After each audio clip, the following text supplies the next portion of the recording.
Good afternoon, it's Dave at ATI Watch Reviews. Please smash that like button.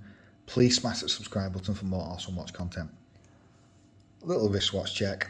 Got my absolute beast 45mm PD 1696 by Pagani. Wowzers, that is a beast of a watch. Touch too heavy, in total honesty, but a spec monster and an absolute behemoth. If you want to pick it up, there's an affiliate link down below, where I make a bit of commission at no extra cost to you. But today's video is about another beast of a watch, and this is a Casio G-Shock. This is the Casio G-Shock Gravitymaster GR-B200-1A. They do it in about 3 or 4 colours.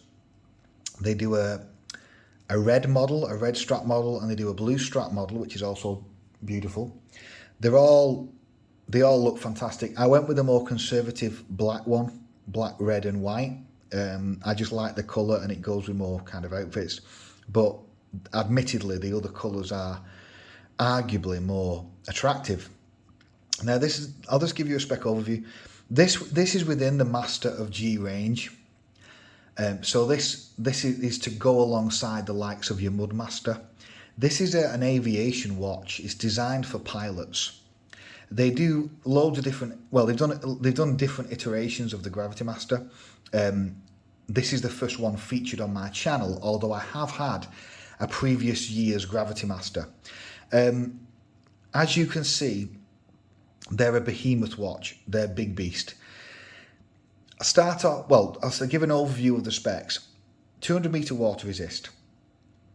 Obviously, this is a plastic carbon core model. That's a carbon fibre bezel. You can actually see the carbon fibre weave in there. This has it's not tough solar, it is batteried, but it's a quad sensor model. To go with your Mudmasters, it has, you know, altimeter, barometer, pedometer, thermometer, sunset, sunrise, compass. It has everything basically. It doesn't have multiband and it doesn't have solar, so you do have to change the battery. However, you can hook it up to your smartphone basically, and download an app off G-Shock, and you can get synchronized timekeeping to any, you know, with the internet time servers in any country in the world basically. So you can have perfect timekeeping on this. It does have Loom. That triangle, the 12 o'clock indices triangle, is loomed, and there's some other Loom on the dial. I'll show you that later. So, and it is big. Casio'S specs, I don't know where they're measuring from. I'll start off with the sizing. The specs they're claiming are like 63 by 54 by 18.3, but I did not measure that. I'm fairly certain they're actually measuring that for the 63. I got, I think from here, I think here, I got about 59. From here, I got about 54 mil. And thickness, I got about 16.8, 16.7. Again, I'm not, perhaps that, well, I've just noticed, perhaps it's that they're measuring that gives it the 18, because they're claiming it's 18.3 mil. Sizing wise, it's big, but it's a G-Shock and it's a tool watch. It's a pilot's watch. It's supposed to be easy to read the time. It's an ani-digital. Even the analog, even the digital is easy to read. The watch, being a tool watch, has to be bigger because we're not designing it to be used by, you know, well, ultimately, yes, Casio ultimately don't just want pilots to buy the watch, but it is a tool watch. But obviously, yeah, it is for the mass market as well. Of course it is. But the point is, it's a tool watch. And so it's supposed to be bigger than normal because you're making it functional as a primary goal. You're not just making it, so you're making reading the time and using all the features of this watch. You've got to put a big face on there, and they have done. They've put a brilliant big design. And let me tell you, I've got 7.25 inch roughly, maybe a touch lower, smaller than that, wrists, okay? Let me tell you something. this watch, it arguably fits better than the Mudmasters. I would say if you're put off by the Mudmasters, I would say this is a fantastic alternative, but you want that kind of tooly look. But obviously it's a plastic look. It's a sports watch. But if you want that, then I would say this Gravitymaster is a fantastic alternative. Absolutely. So sizing wise, I'm a fan of it, and I can wear it for 8 to 10 hours a day, and I have been doing recently. The thickness is not as bad as it seems. I'll tell you why. They haven't put on the plastic wrist supports, which actually I'll show you right now. Notice on the Mudmaster, this is the Mudmaster on the right. Notice how there's like some plastic supports here on the Mudmaster, but on the Gravitymaster there's not. I mean, yeah, there's some type of like, that's just a connection point. They've put a bit of a kind of support here a little bit, but it's not a true wrist support like that. It's not to the same degree like they've put on the Mudmaster. This is a touch controversial. Some people like it, some people don't. I initially did not like it, but on this model I do like it, but I have to wear the watch looser because of sweat buildup. I think this feels nicer on the not having them wrist supports does make the watch feel less sweaty and heavy. But the other thing is the watch is only 80 grams, 80 grams nominal.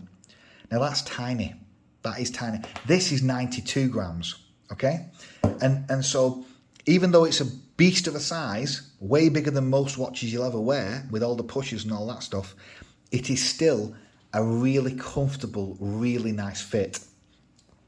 Sizing, I would have liked it a touch smaller on this way, on the width. I think it is a little bit over-egged, a little bit exaggerated, but it is nonetheless a brilliant size.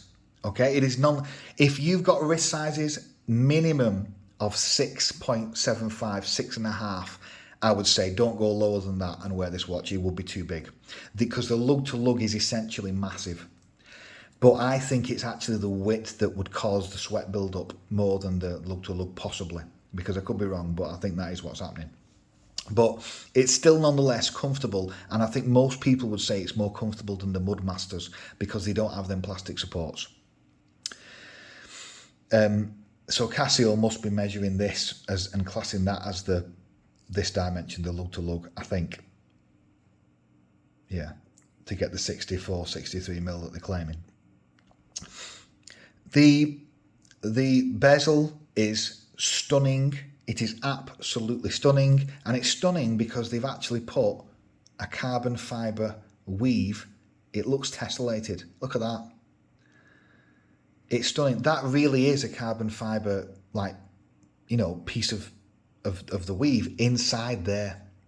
Now, what they must do is they must also mould some kind of plastic resin on top of it so that you can kind of, because it looks like it's some kind of, illusion, but it's not. It really is in there. It's because it's got like a plastic transparent layer over the top of plastic or whatever it is, over the carbon fibre. Casio claim they're using carbon fibre because it's extra durable, and it's light, so it gives them and this watch will be packed throughout its carbon core guard. So I love the bezel is one of the main attractions for me personally. I think the bezel is absolutely stunning. I love the bezel. I also love it on this watch, which I'm going to compare to it another time. It is very similar, but this one has like a polished sheen. It's not matte, which it does work. It does work. Now, the crystal is only a mineral crystal. If you want to get sapphire with the G-Shocks, you've got to go a tier up into like the MRG or the MTG. You've got to go into the even more expensive, getting closer to more like, again, second-hand market. You can get them for maybe 450, 500 quid. You're going into like, some of them are just below £1,000, which are going to be too expensive for many people.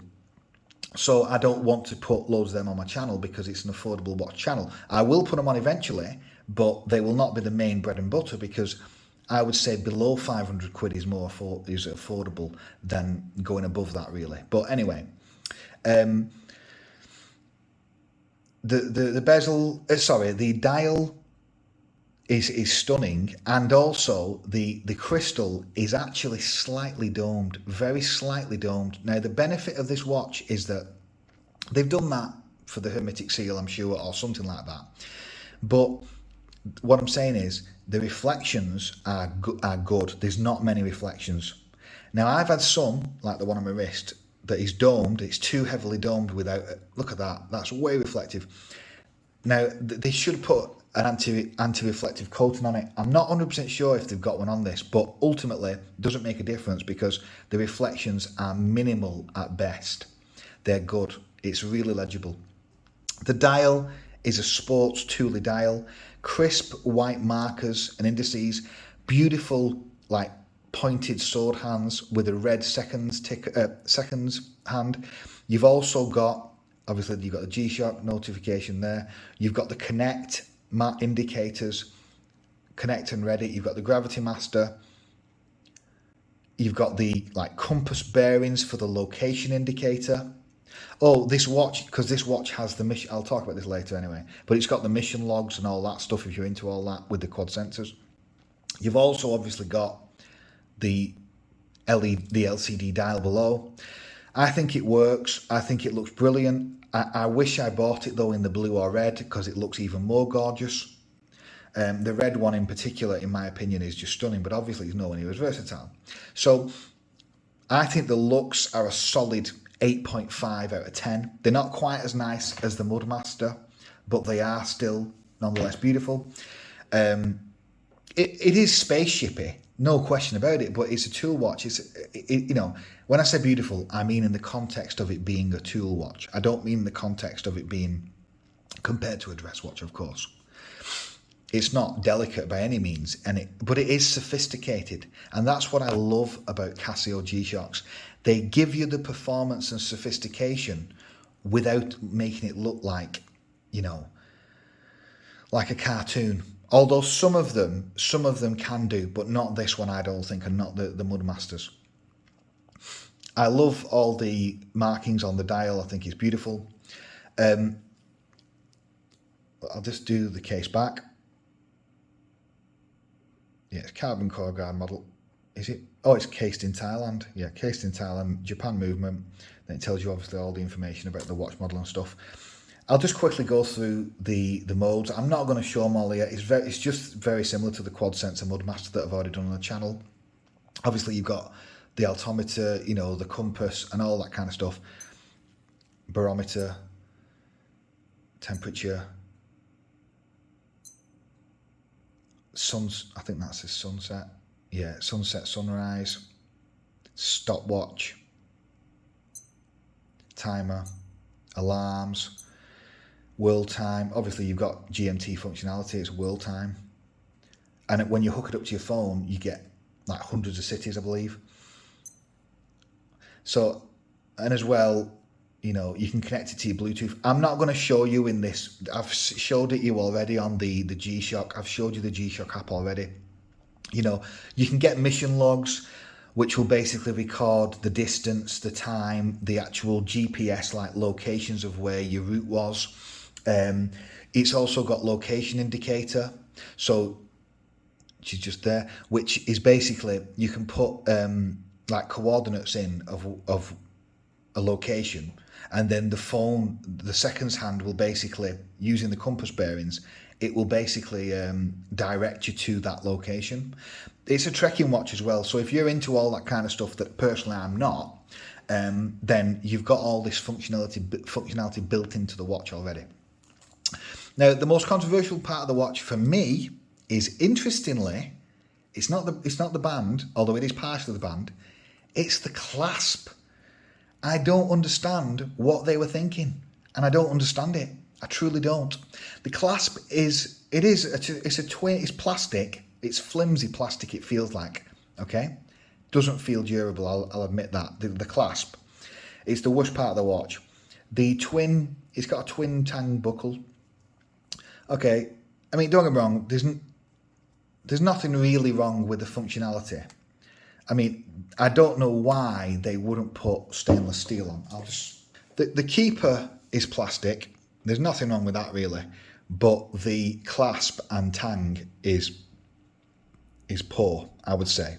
It doesn't feel durable. It's a funny shape, and also I don't know if the plastic is kind of, I'm not quite sure what's going on, but there's something not quite right about it. Could be on my unit, but it could just be a general issue. There's something going on with that plastic on the buckle. So it's the weakest part of the watch, but again, you know, I don't think it's going to break nonetheless. It's just not a particularly good clasp. That is it on my wrist. It is a beast, but it's super comfortable and it's super light. It's only 80 grams. You've got lots of air going in there. It's not going to get too sweaty. It does get sweaty after a few hours, a good few hours, but you can always drop it down a notch. But it stays in position because it's so big, and I think it looks fantastic. It's a sports watch, obviously. Now, the band, I would say most people would consider it comfier than a Mudmaster band, even though it feels cheaper. The particular type of resin they've put on this band is not the same as they've put on this, which is thicker on the Mudmaster. On the Gravitymaster, it's thinner and it's a different kind of suppleness and a different kind of you know, it's a different resin, basically, a slightly different resin. And I think most people would say this is comfier. So I think that if you have an issue with the Mudmaster band, then you're going to prefer this one, I would think. Even though it feels a little bit cheaper. But it's supple, it's soft. You know, it's not super soft, but it is a little bit. It's not as soft as the GST-B200. But I've no idea, why could they not just put a stainless steel clasp on? Maybe someone knows in the comments more than me that I know, and I think I know quite a bit about Casio, but I'm not 100% certain why they didn't put a stainless steel clasp on, because that's what it should have, 100%. It should have a stainless. So that's the weakest part of the watch, but you could argue that it does its job still. And so, you know, it's good that it's only that's the weakest part of the watch. All other aspects of the watch are a big positive. I would have loved to have seen solar in here. Again, I'm not an electrical engineer. Perhaps the fact it's quad sensor with all this functionality, there is some issue with them being able to put in a solar battery. I'm not quite sure. Possibly that's the reason. But it is true, I think, on a Frogman, I think... Yeah. See, some Frogmans have the Bluetooth, they have the multiband, and they have solar and Bluetooth. And again, but they don't have all the sensors. But at the same time, it might be something to do with the fact they have all these sensors that they don't want to put a solar battery on it. I'm not quite sure. Hopefully in the future they will do, because that's the only thing that would hold this watch back, is the lack of solar, and it would hold the Mudmaster. But truly, truth be told, you know, I wouldn't swap the batteries in them, but I would get it professionally done once every few years. Officially, it's going to be 2 years. Can you get longer? I'm going to hope so, providing you don't go overboard on the functionality, which most won't. The light is, as you can see, excellent, both LED and analog. And I'll show you the Loom as well. As you can see there, the Loom is good. It's very good. It's the outer indices. It's Neo Bright, Casio's proprietary Loom, I think. So it's bright and it's good. The hands and the outer indices and the 12 o'clock. So all in all, with the functionality you're getting, I think the price, I got it in an outstanding deal for just over 200 quid. But you can get them, I've seen them as high as like 350. It's worth it. It's worth it. It's a brilliant all-day watch. Obviously, it has that sports look, so it's not as versatile as a bracelet watch. But it is in my rotation alongside my Mudmaster. It is in my rotation, and I'll do a comparison video of them both. But It's one of my favourite everyday beta watches now. I absolutely love it. I think it's got the looks, got the functionality and performance, and it's super comfortable and light. You know, coming from a bracelet watch, having a watch that's only 80 grams on your wrist, it does add up in the day. Instead of wearing a 160 gram or a 150 gram watch, which is double the weight, it does make a difference. It is comfier. And that's why, you know, I think it's a great watch. Next model, they need to get rid of this ridiculous clasp and put a stainless steel one on. Drop this down a little bit in size, give us tough solar, and Bob's your uncle. You've got an absolute unbeatable all-rounder. It's been Dave. Thanks for checking my video out. There's going to be loads more videos coming up, loads more awesome watches to review. Have a great day. Cheers.